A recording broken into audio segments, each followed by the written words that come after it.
வணக்கம் மக்களே. இன்னைக்கு நம்ம பேச போகிற வாய்ஸ் ஒரு super actor voice, Bhagyaraj sir voice mimicry பண்ணலாம். எந்த காதலி உங்களுக்கு மனைவி ஆயிட்டு வரும், ஆனா உங்க மனைவி எனக்கு காதலி ஆயிட்டு வராது.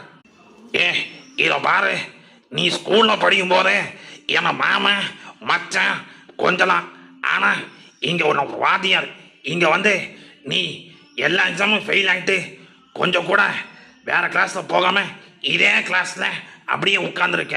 இப்போ போயிட்டு என்ன வாடா போடா சுப்பிரமணி சொன்னா எனக்கு மூக்கு மேல கெட்ட கோவம் வரும். ஏன் சந்தோஷ், இது மாதிரி உன்னை நான் பார்த்ததே இல்லைடா.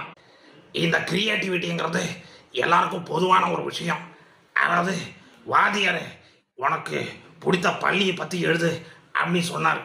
நான் எழுதணும் பார்த்தது அவருக்கு அச்சோ அப்படியே ஹார்ட் அட்டாக் வந்துருச்சு. அப்படி என்ன எழுதுதான் கேளுங்க. அந்த பள்ளிக்கு 4 கார் இருக்குது. அதாவது